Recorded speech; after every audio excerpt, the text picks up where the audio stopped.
You're listening to the Black Eagles podcast. Ahmet Dursun Sergen aldı. Sergen Bülent yan yana. Sergen Bülent. Sergen. Yanında Tümer var. Tümer'e doğru attı. Kaybetti. Tümer topu aldı. Sergen aldı. Gol! Gol! Sergen attı. Sergen attı. Şampiyonluk geldi. Sergen attı. Şampiyonluk geldi. İbrahim'in pası. Zuma. Şimdi Ahmet. İkinci gole gidiyor Beşiktaş. Ahmet. Ve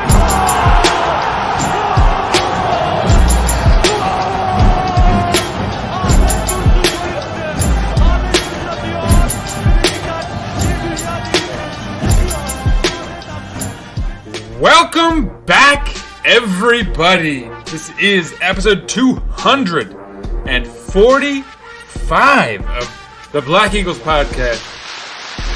And I am your host, Sinan. That's right. Live from New York City, where the weather has turned. Like, I talked about how the summer was holding out. And it is quite warm actually again today, but we had like torrential downpours this weekend. It was like a hurricane. And I will say today things have cleared up quite nicely. But as usual, the metaphor extends. You could say that we had torrential downpours yesterday as well. I'm just going to dive in, forget about spoilers and all that, because I'm sure everyone knows what's going on. I'm actually not a day late, a few hours late, in fact. Usually I do this late night, Monday night, doing it Tuesday morning instead. And yeah, because everyone knows why. Bit of a bummer. Beşiktaş slips up for the first time of the season, losing to Başakşehir 0-1. I'll do the whole routine, the song and dance. We'll talk about highlights and stats and all that, but just lay it out on the table, because I think it's important to really stay focused, eye on the prize, right? Like, we were by far the better side in that match. Operation is in effect as of right now. You might be an advanced, analytics person.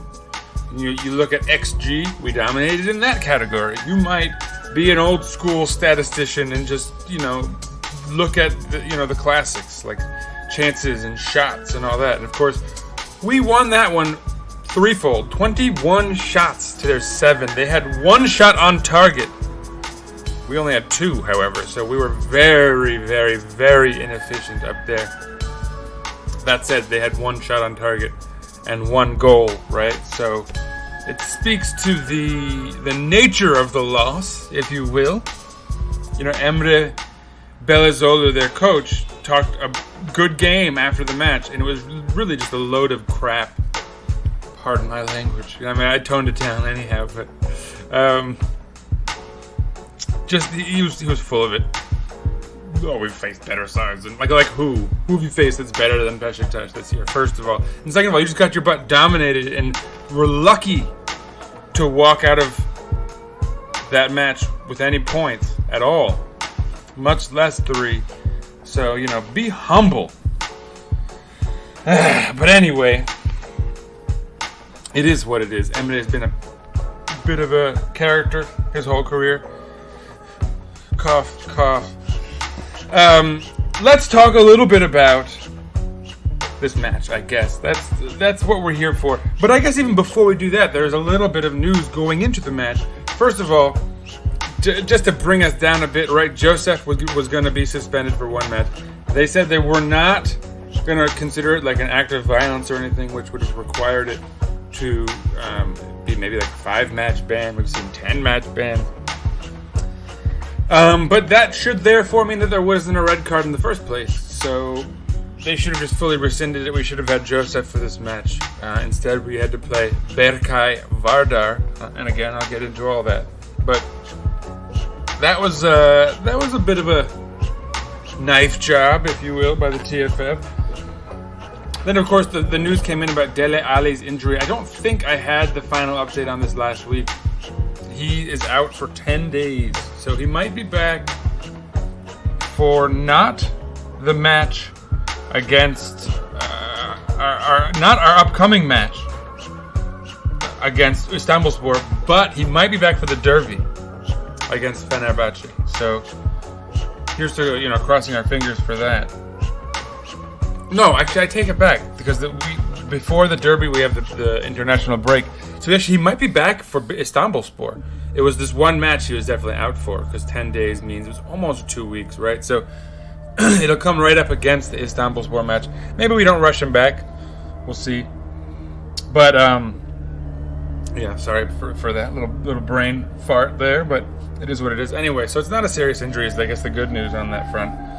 And then finally, the best news of the week. So we went from the bad to the ugly to the good. Instead of good, the bad, and the ugly, if anyone who gets that reference. But yeah, so the good is that we got a really good, solid Turkish central defender who goes by the name of Tayyib Talha Sanuc, I believe it is. I should have done my research on pronunciation here. Tayyib Talha Sanuc. He's from Adana Demirspor. He had been replaced by Rakitski. They brought in a big foreign central defender to replace him with. So he had found himself on the bench, which works well to our advantage. It's definitely worth mentioning that he's only 22 years old. So quite a young player, a solid Turk, which we need so that we don't have to play Necip Uysal. I'm not going to talk about the match at hand, but I will say offhand that he did enter our match. He made his debut late in this one, and he looked really solid.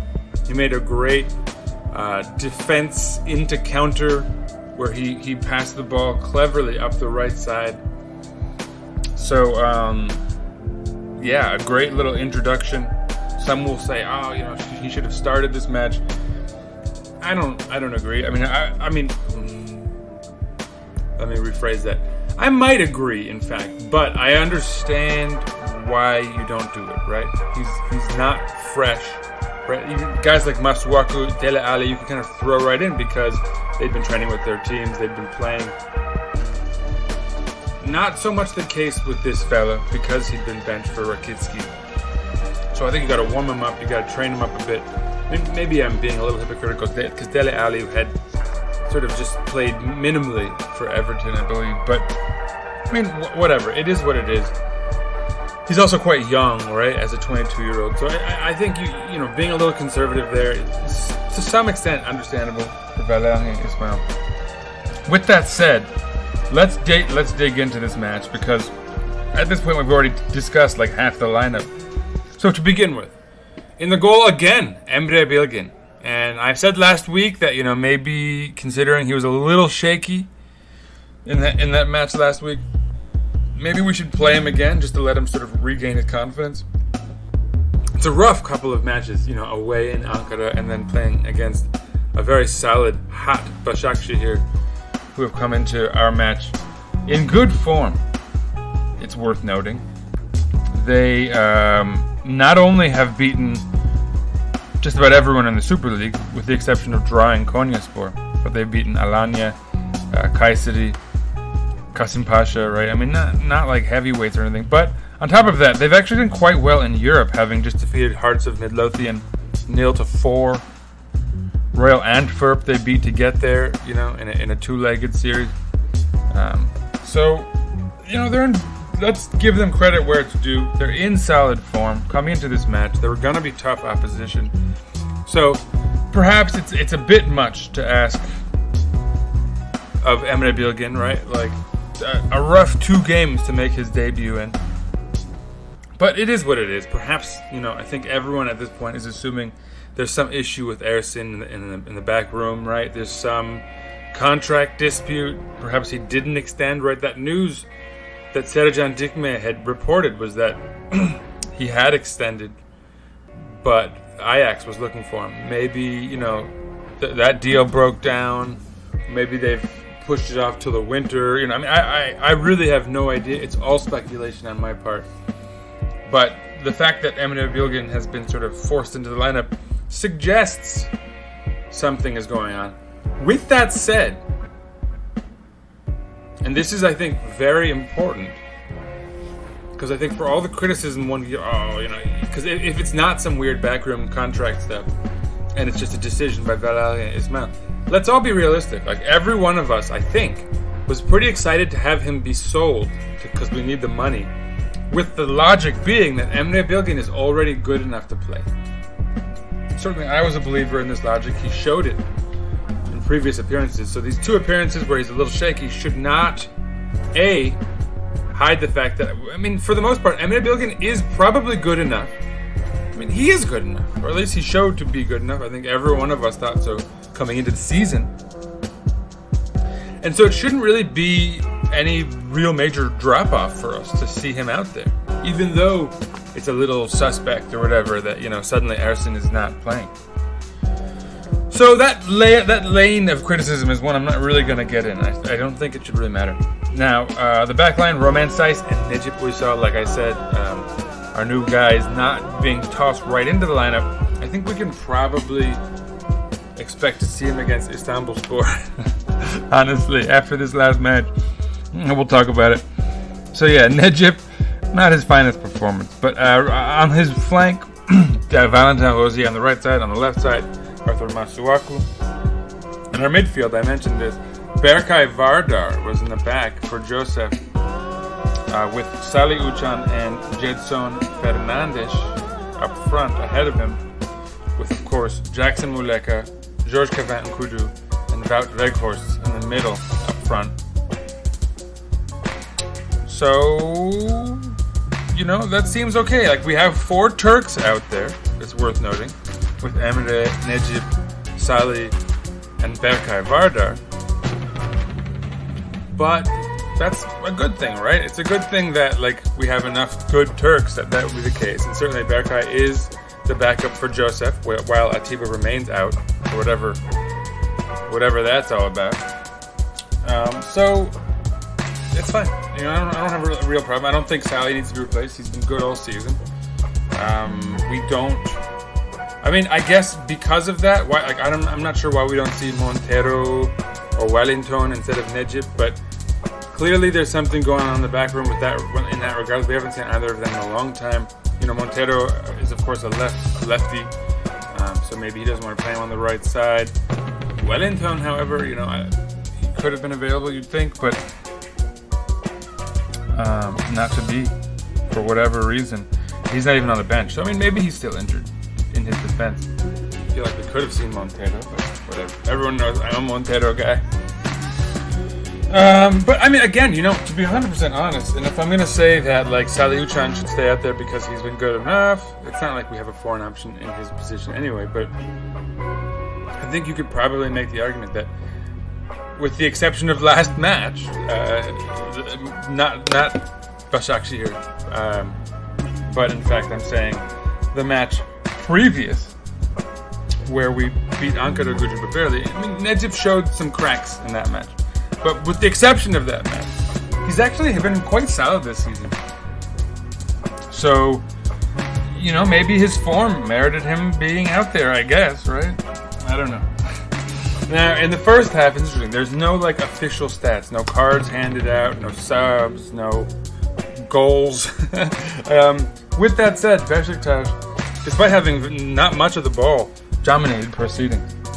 And let's talk about some highlights. First of all, 8th minute. Volkan with a sort of lazy pass out to his defender. Nkudu rounds him, takes the ball off him, does quite well with it. I think it's, who's number 5? Leo Duarte, who comes racing in from the right to try to cut Nkudu out. Doesn't succeed. The ball sort of bounces up back into the path of Nkudu, and he laces a shot just high. And it's like a one-on-one. That should have been a goal. And in fact, he's called for a handball on the play. But I think if they look at it, if he scores and they look at it for VAR, they'll see it was not a handball. And that's goal number 1. That sort of doesn't happen because of, bad luck or a little sloppiness by Nkudu. 10th minute, corner kick from Salih Uçan. Finds the head of Necip. And it's cleared off the line, in quotes, by Mahmut Tekdemir. I'm not entirely certain it was cleared off the line. I think it may have been a little wide, but nonetheless, it was, again, we're pressing, we're in their area, almost scoring. 12th minute, Masuaku would send in a ball after some pretty decent build-up. Finding, I don't know if it was Salih or Necip, maybe it was Necip in fact, sends in a shot from pretty far out, which forces a save, low right corner of the goal. Or I guess left if you're facing the goal. For the keeper, he went to his right. I'm sure that's very important to all of you. Later on in that very minute,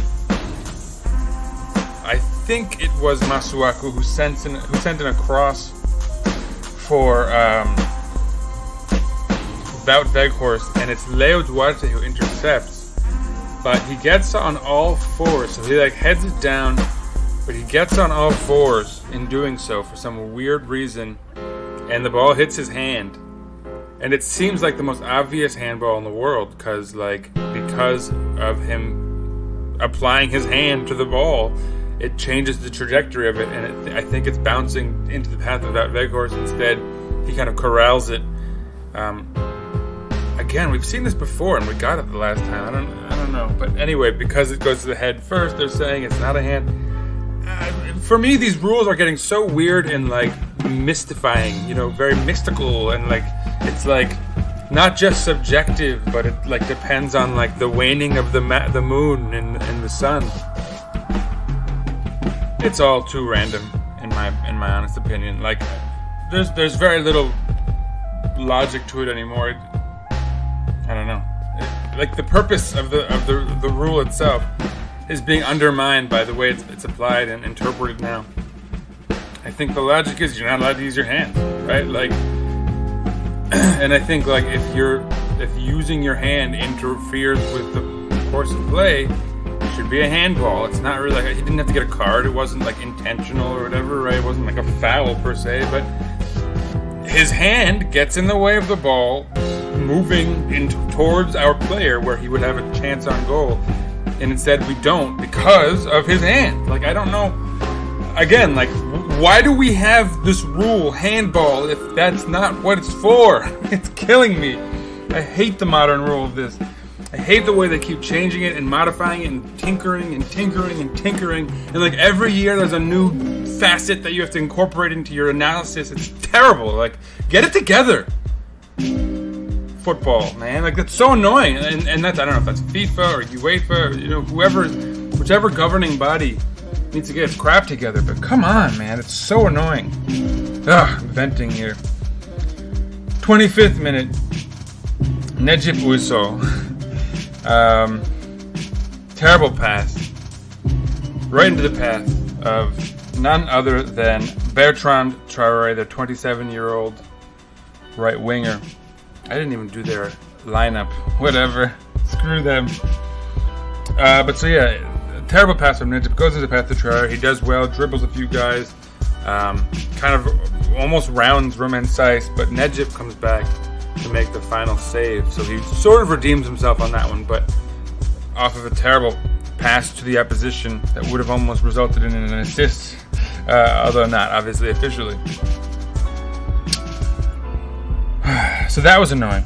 But in the 39th minute, Jackson Muleka sends in a lovely cross from his left foot, perfectly into the path of Georges Cavin-N'Koudou, who, struggles to bring it down, perhaps, although, his instinct should just be to get it across the goal line, because it's just him and the keeper at that point. Instead, he kind of brings it down, and the keeper gets down and stops it. So no goal again. And so, that's it for the half. 0-0. Those are the highlights. There was, I will mention their right back, Umar Ali Shahiner, smashed Georges Cavin-N'Koudou in the face in that first half. Not even call this a foul, although it's by the rules, right? That's a yellow card at the very least nowadays. And it was quite a flagrant, nasty one.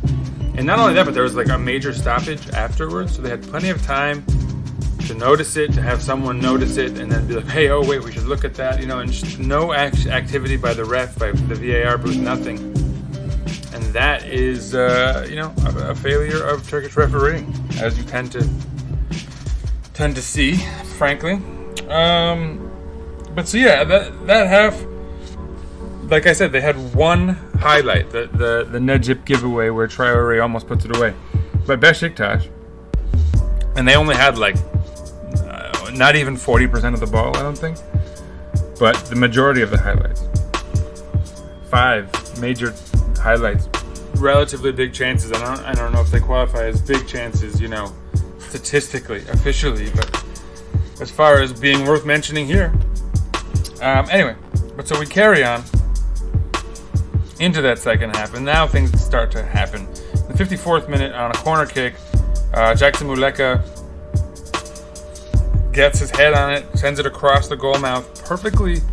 I mean, a number of guys should have cut in and just slammed it into the back of the net, but it falls perfectly to Necip, who, instead of doing something normal, controlling it, getting a shot on, putting it back into the goal mouth, whatever, it's just to create another chance or, again, score, he tries to backheel it off a volley, like a one-touch backheel, and just kicks it off of his own leg and squanders the opportunity.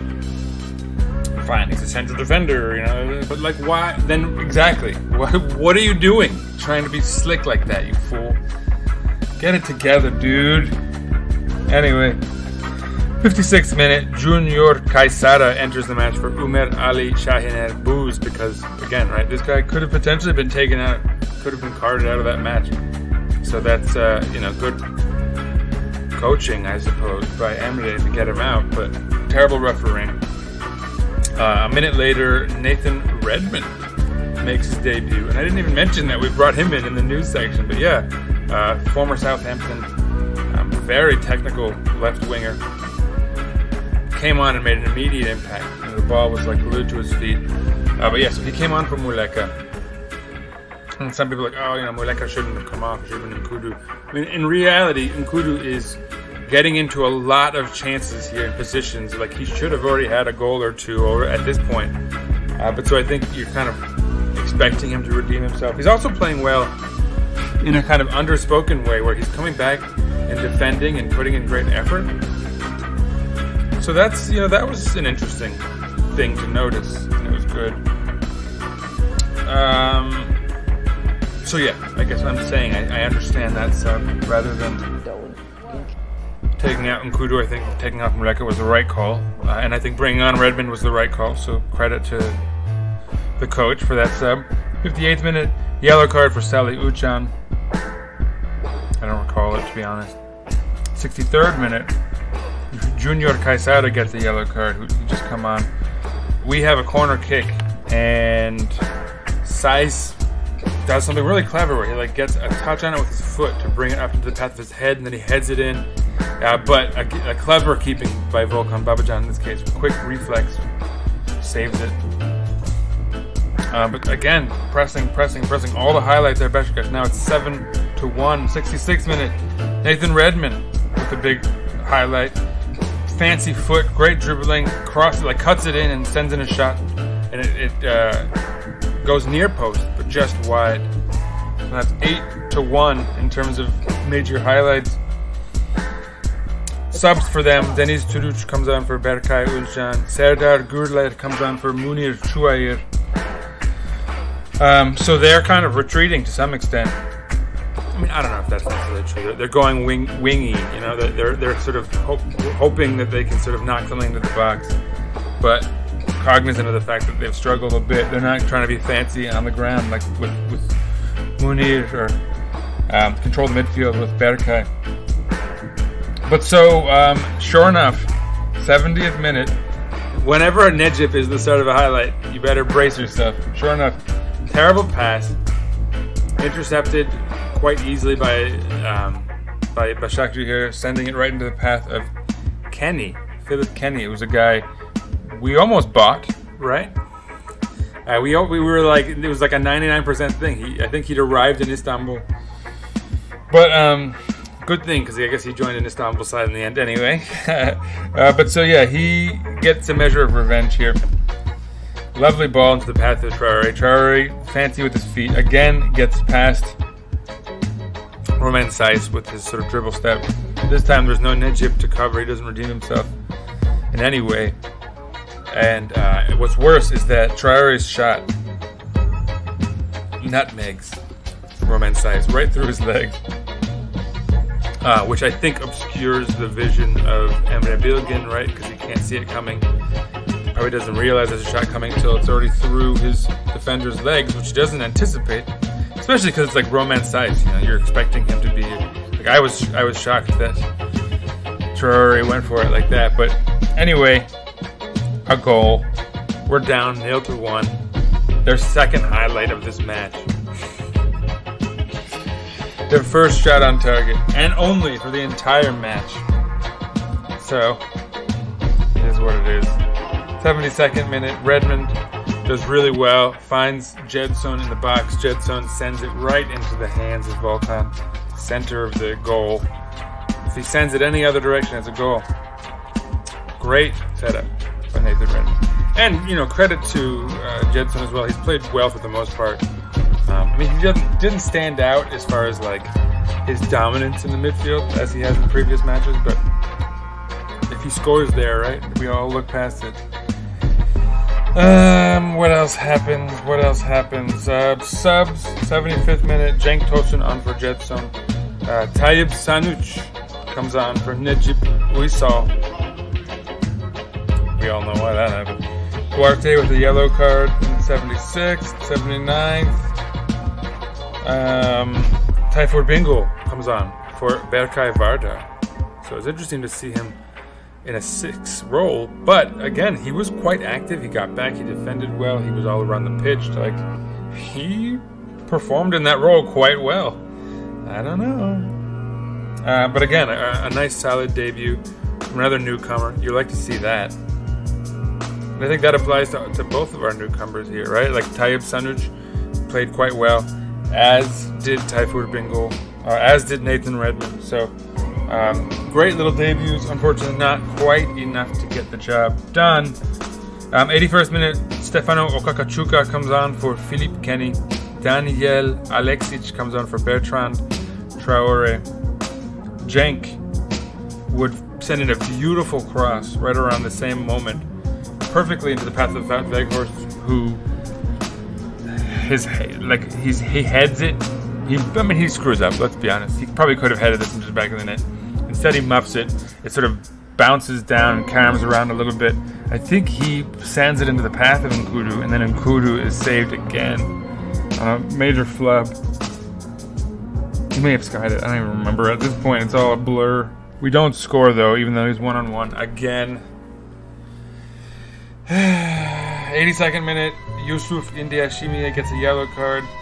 86th minute, Romain Saiz gets a yellow card. 88th minute, Tayfur Bingol does a lovely job of sending it across after some great build-up into the path of Cenk Tosun, who I think if he just nods it back, there's Salih behind him. Someone to his left, I think. Like, there's an easy goal waiting for someone. Instead, he goes for glory and tries a bicycle kick, sending it just high and wide. He almost actually pulls it off. And he's done it before, so I guess you can't be too mad. But in this setting, maybe you want him to do the right thing. But okay, whatever. 90th minute, Denis Sudic gets a yellow card. 94th minute, Stefano Okakachuka gets a yellow card, as well as Tayyib Sanuc. I'm guessing some sort of back and forth, bickering, arguing. I think it was in the build-up to a free kick because Başakşehir was quite impetuous in this way, blocking us from taking the kick, wasting a lot of time arguing about the foul, which was an obvious one. And they waste 3 minutes in extra time doing all this, close to 4. And in the end, the ref, Halil Umut Meler, gives us only 1 extra minute despite that. Just sort of underlining what I think was a fairly terrible performance from him all around. Lots of bad calls for us. Cards not given. Allowing them to play very physically and not giving them, not warning them or trying to restore order of any kind. And it resulted in our losing. I mean, again, it's not the ref's fault. I wouldn't go that far. But certainly, that didn't help at all. And we did lose. That was the final score, 0-1. at the end, possession was quite even, 51-49 in their favor. My XG, the one that from my app, is Beşiktaş 1.78. They had 0.51. So we dominated there. Again, 21 shots to their 7, but only 2 on target to their 1. Should have been enough, though, perhaps. At least to hold out for a draw, you'd imagine. They had 352 passes completed at an 81% rate, and we had 318 completed at an 80% rate. So pretty even in that regard. They committed 11 fouls to our 9. It should have been like 20 to our 9, but whatever. It is what it is. Now let's talk about those 21 shots. 15 shots inside the box, 6 outside. 4 of them were blocked, right, by defenders or whatever, so fair enough. But that means that we had 15 shots off target. As many shots off target as we had shots inside the box. So, it's frustrating. And just that they're the ones who finally get that goal, that breakthrough goal, after all of the pressure we put on their goal. It's quite frustrating. It's downright annoying. But it is what it is. Let's talk, I suppose, about individual performers. Like I tend to do, I'll list off all the guys who rated above a 7. All the guys who were rated to have played well. In this case, Başakşehir gets the distinct advantage. And of course, that's very much helped by the fact that Kenny and Traore get goals and assists, which gives them inflated points, right? But so they're top 2. Kenny first, Traore second. Umer Ali Şahiner third, which is crazy. He could have been red carded out of the match. Then Salih Uçan is the highest rated Beşiktaş player. Yusuf Indiashimiye, their central defender. Then Berkay Vardar, who put in a pretty decent shift. I'll give him credit. A lot of effort from him today, or yesterday. Then Volkan Babacan, right? I mean, he made a lot of saves, to his credit. I mean, he actually didn't make a lot of saves, but he made 2 crucial ones. Mahmut Tekdemir, Leo Duarte. So all of these are sort of defensive-minded players for them, which says a lot. Then Gedson Fernandes, Berkay Özcan, Lucas Bilya, and that's it. So 3 Beşiktaş players among the guys rated above a 7. Kind of top 10, if you will, top 12. But so, I don't know if I'm giving Gedson, Berkay, or Salih man of the match. For me, this is a hard one. I don't know if I'd give anyone man of the match. This was just a rough outing all around. I don't think anyone really stood out as playing particularly well. I mean, maybe Berkay Vardar, just because he's played quite poorly in some of his outings of late. So, for him to come out and put in a good shift, that's good for him. And it's good for us, right? That's our academy kid. We want them to develop and play well. So he's obviously working at his game. You love to see it. Why not? I'll give him man of the match. But that's it. I think that's all I really have to say about the match itself. I guess what I'll do next is talk about the standings, right? And we have a good, I think, realistic version of standings now. Just about everyone has 6 matches played, except, of course, for Başakşehir and Fener, who had their bye week this week.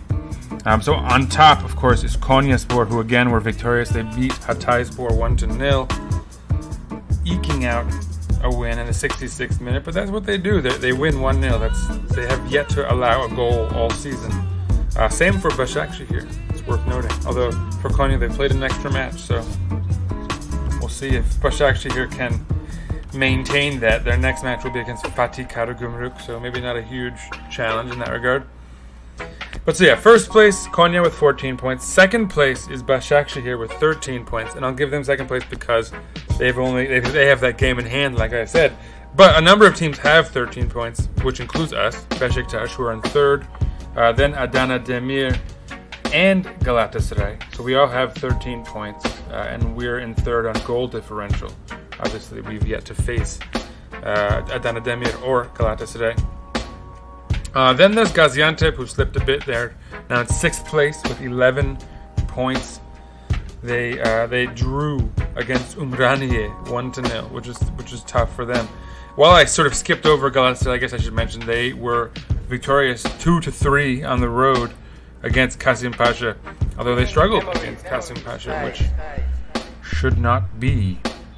As for Adana Demir, they beat Trabzonspor 3-2 dramatically in the 94th minute with the winner, although they had a very suspect goal taken off the books just prior to that, so that goal kind of saved the referee, honestly. But anyway, a good win for Adana Demir, and they are, in that bunch with us with 13 points now, right behind us, in fact. So going down the line, you have now 7th place Fenerbahce with 10 points. They do have a game in hand, so they could join that 13-point group alongside us, potentially bumping us out of 3rd. I think they'd have the goal differential advantage with a +9 as things stand. They beat Kiev during the week, in the Europa League. They have Rennes this week, and then they'll be playing Alanya, so they actually have a pretty tough opponent coming up. Trabzon, like I said, they lost to Adana Demir. They're in that zone with Fener with 10 points, now in 8th place. A very tough start of the season for them. 3-1-2. And they actually lost against Ferencvaros in the Conference League? Or no, Europa League, I guess, sorry. And so, they follow that up by then losing by the same scoreline, 3-2 to Adana Demir. They're in 8th place, a draw and 2 losses already in our first 6 matches. So they will not be too happy with how things are going for them. None of us should be too shocked. They were really poor at the end of last season as well. And a terrible European outing would suggest that they're looking for form. And then anyway, so beyond that, that's it. You've already covered your big teams and everything. Kayseri and Alanya and them are following. But so in the relegation zone, it's still Ankaragücü at the very bottom. Still only 1 point. They lost to Alanya. Hatayspor as well, still just 1 point. They lost to Konya. Umraniye got themselves their 2nd point, with that draw against Gaziantep that I mentioned. And so now they're 3rd from the bottom with 2 points compared to those guys with 1. And then right above them is Istanbulspor with 4 points.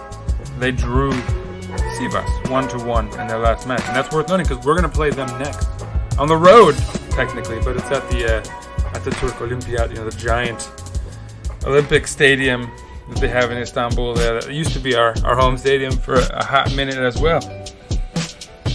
But so that's it's a good time to meet Istanbulspor, I suppose. Well, knock on wood, of course. You hope for the best. But so, Istanbulspor is that last team in the relegation zone, although they do have 4 points, as does Sivas, who they drew. And right above them, Fatih Karagümrük has 5. So Fatih Karagümrük has lifted themselves out with 2 draws. So in fact, they beat Ankaragücü, drew Sivas, and then drew Giresun. So 5 points in their last 3 matches. And those are their first 5 points of the season, and that's why they're not in the relegation zone. So they seem to be finding their form to some extent. Same goes for Kasımpaşa, who's a notch above them with 6 points. They had come out really poor initially. They still allowed the most goals in the league with 14. But so anyway, that about covers it. That's the top and the bottom of the table. Like I said, Beşiktaş, 3rd place, 13 points. Still very much in within reach of the top, naturally, right? Like the season's just begun. Başakşehir has that match in hand. They could theoretically have 16 points after they've played 6 matches. So they could theoretically be 3 points ahead of us. Although that's not in the books by any stretch. Everyone knows in the Super League anything can happen. So what it all means is that, it's still a good season for us. 4 wins, 1 draw, and 1 loss. We were bound to lose eventually. And of course, Başakşehir, that was a possibility. If anyone's curious, I guess I might as well mention, as far as our head-to-head goes, last year, Başakşehir beat us in their home stadium, and then we drew them in Vodafone Park. So we managed 1 point against Başakşehir last season. We can still surpass that, which is, I guess, okay. Hopefully we'll win the next match in their stadium and get one back. That would be nice. But no matter what, nothing to really fear too much. We really were the dominant side. Again, right? We had 1, 2, 3, 4, 5, 6, 7, 8, 9, 10, 11 massive highlights / chances to their 2. We were the dominant side. We should have won this match, and it's a shame we didn't. But the good news is I think we'll probably not see Necip in that starting 11 ever again. Maybe finally we've gotten rid of that issue. And so, best of luck going forward, obviously. Like I've already mentioned, our next match is going to be against Istanbulspor. We are on the road, although it's in Atatürk Olimpiyat. It will be on Saturday, September 17th. Not so far in the future, in fact, given that it's already Tuesday, September 13th, when I record.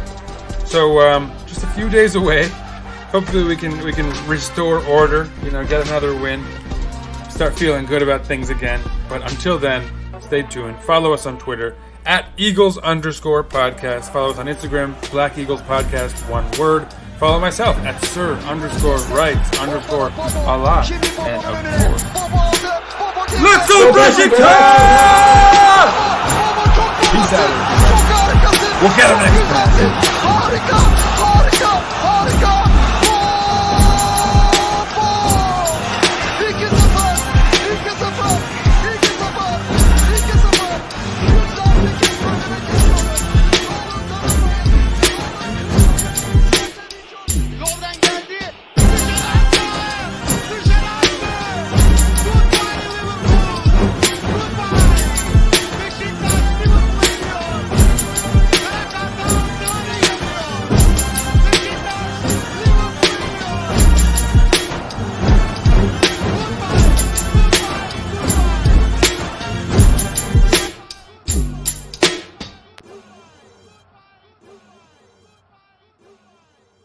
Beşiktaş International hopes you enjoyed this program.